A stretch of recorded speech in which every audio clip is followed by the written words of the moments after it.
Hi there, I'm Lance, and this is Hard to Master, where we review games that are hard to master, such as Enigma Beyond Code from Crowd Games. It's World War II, and the Germans used the Enigma Code far and wide. It's vital that the Allies be able to decipher the Enigma Code in order to give them a chance for victory. Players take on the roles of different characters who are either trying to decipher the Enigma Code or keep the other players from figuring it out.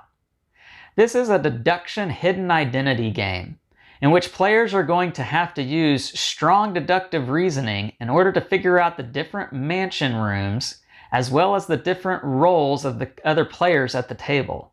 Let's go ahead and take a look at it. Alright, so this is Enigma Beyond Code by Sergei Pratula. Right now I'm going to show you guys what the characters are in this game. I'm going to do this in two different parts.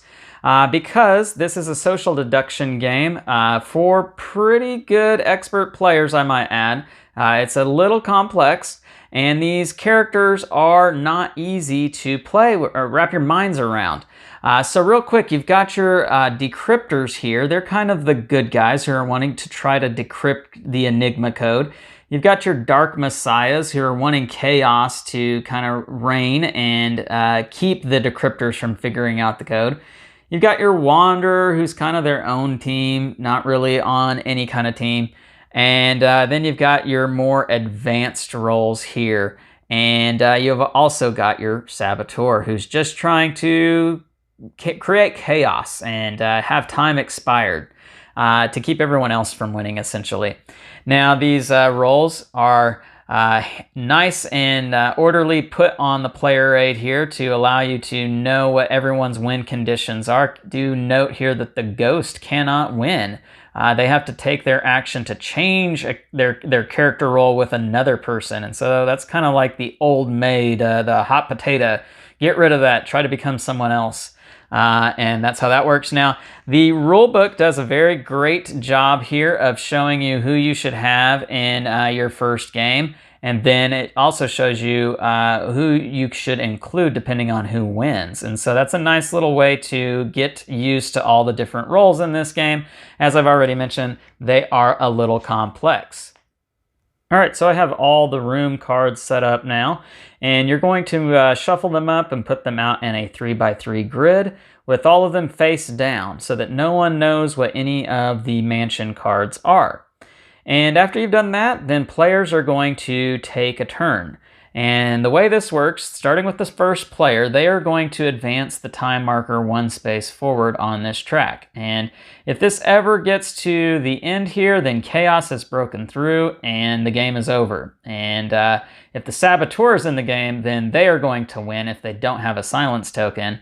If they are not in the game, or if they do have a silence token, then chaos wins the game, which means no one wins. And they're going to keep score using this token here. Now, a turn works like so.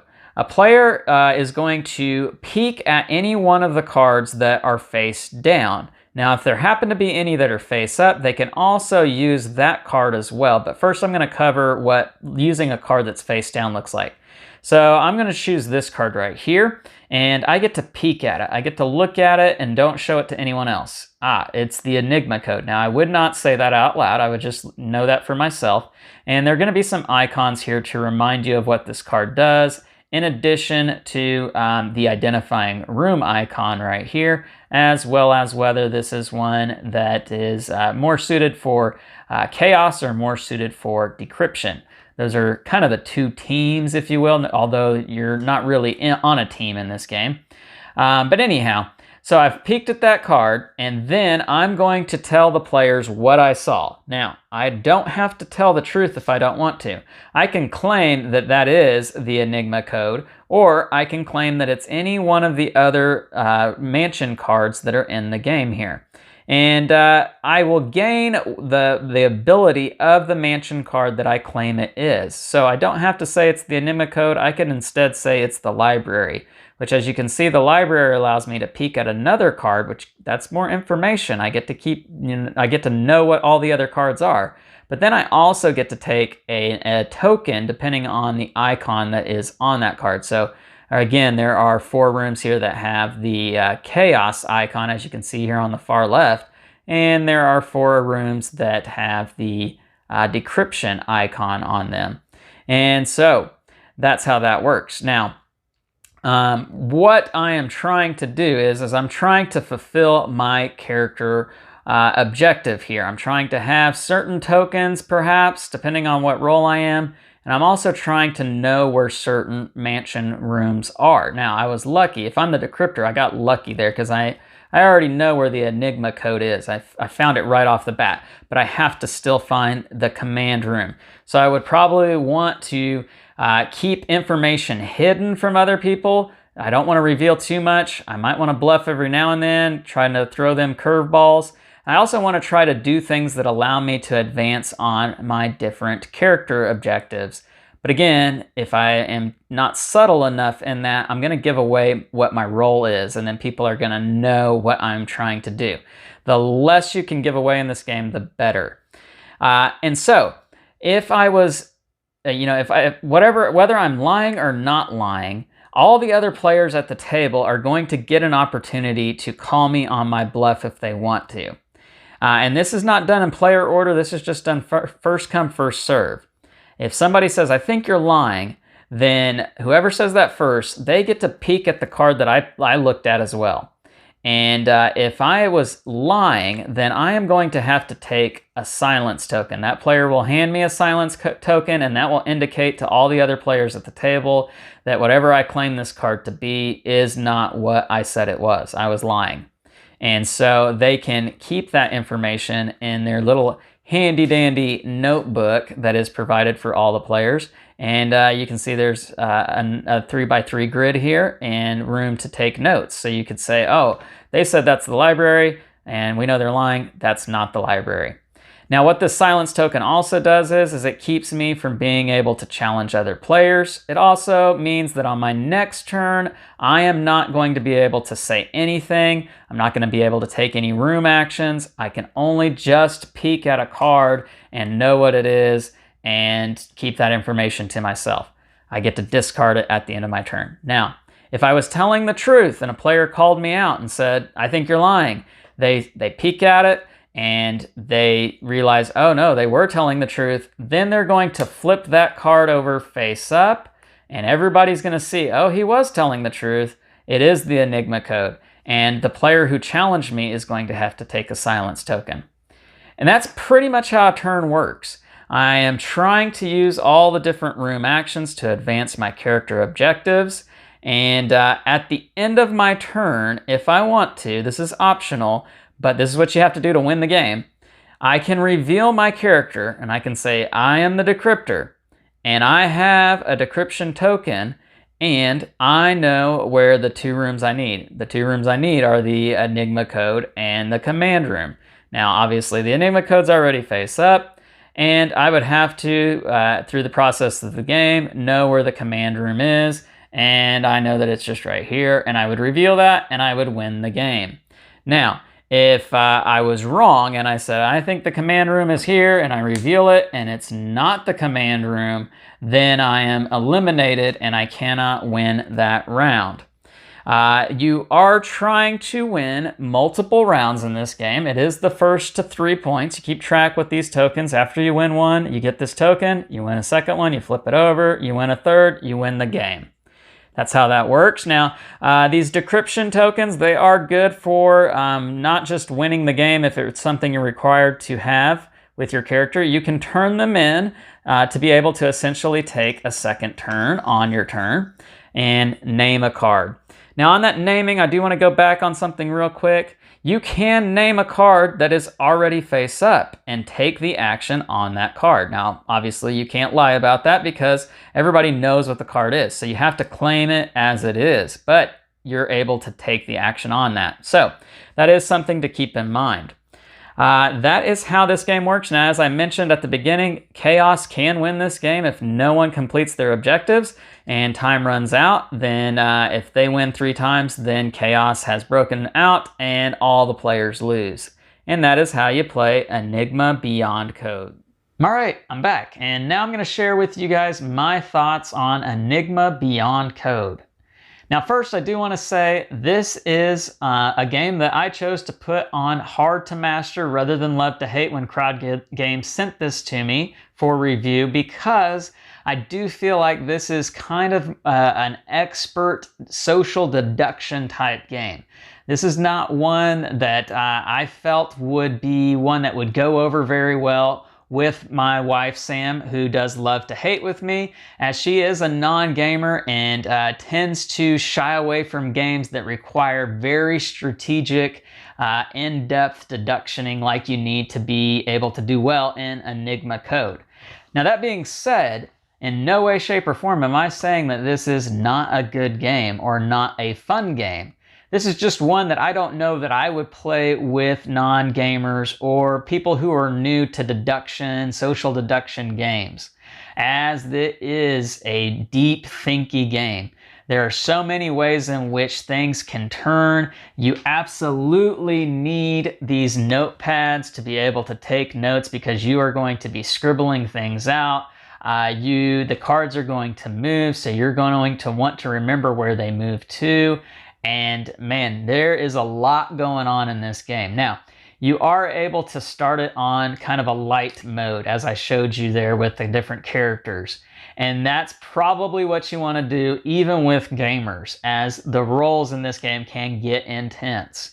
But you don't want to keep it just there. If you're playing only on that introductory base level of the game, it's going to get stale pretty quickly. You want to include the more complex characters in this game, because that is where this game really shines, and that's where the meat of this game is really at. Being able to play with all the characters in the game is really going to give it its flavor. So that's one huge reason why I would say this is really only for gamers, not so much with novice non-gamers. Now, beyond that, this is a compelling game where you are really going to be thinking and putting forth a lot of thought into each and every turn. You're going to be paying attention to what everybody's doing, what they're saying. You're going to be taking notes about, well, this person said that that was the library, and they got the chaos token by looking over here. And so this is going to give you lots of information, what other players are doing on their turns.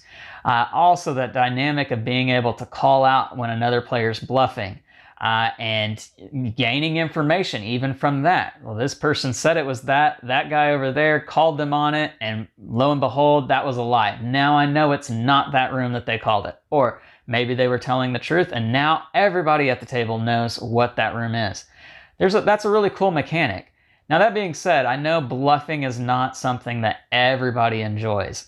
It does require a skill, and not everybody is going to be good at that skill. And some people are going to be easier to read than other people, and you're going to know who's lying and not lying if you can pick up on that sort of thing. And then there's going to be people who just aren't good at that at all, picking up on it. And so that is something that you have to be aware of. If that's not what you really like in games, then you might not like this game. But if you're okay with that, if that's something that you are able to do, then you're gonna find this game very compelling, very interesting, and man, it will burn your brain. It's not difficult to understand, and figuring out ways to win is not difficult, but just figuring out how you can do it faster than everybody else at the table and what exactly they're trying to do is so vital in this game, and it will burn your brain. Now, that being the case, I will say that the player count is important in this game. You play at lower player counts, and you're going to figure out what people are doing quicker. You play at higher player counts, obviously that's going to be more difficult. The highest player counts, man, that is just intense, because lots of things are happening at the table. And I will also say, with the higher player counts, it is going to increase the wait time until it comes back around to you. But I say wait time, not downtime, because you are paying attention to what everybody at the table is doing on their turns. So there really is no downtime. It's just going to increase the time before it gets back to you. This can sort of be a lengthy game. This isn't like your typical social deduction games, which are usually over in about 10-15 minutes. It's going to take more time than that because it is so deep and thinky. So that is something you have to be aware of. If you bring this to game night and you say, hey, let's play kind of a social deduction game, people that are in the gaming community are going to hear that and they're going to think, oh, okay, well, werewolf, we're going to be here, for 10 minutes, if even that. Not with this game. This is going to take much more time than that, especially if you're doing the first to 3. And if you're having, the higher player count, even more so. But I think it's definitely an intriguing game that doesn't wear out its welcome. It's one that I've already explained can expand beyond just the introductory as you increase the difficulty with the other characters at the table, and is one that I think most people are going to enjoy. Now, it is complex, and so you have to be aware that everybody at the table, if you've got some people that aren't on that same level, they're going to have a hard time with this game. It's not, as I've already said, it's not an easy game to quickly pick up on what everybody else is doing. It does require advanced thinking. It does require being knowledgeable with all the different characters and all the different rooms.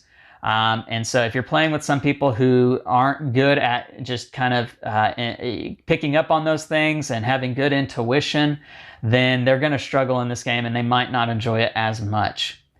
All in all, I think this is a fantastic game. I would give this game probably a 7.5. It's definitely one that I want to keep playing. It's definitely one that I want to try out with lots of my other gamer friends. Again, not so much my non-gaming friends, as I don't know that this would really go well with them.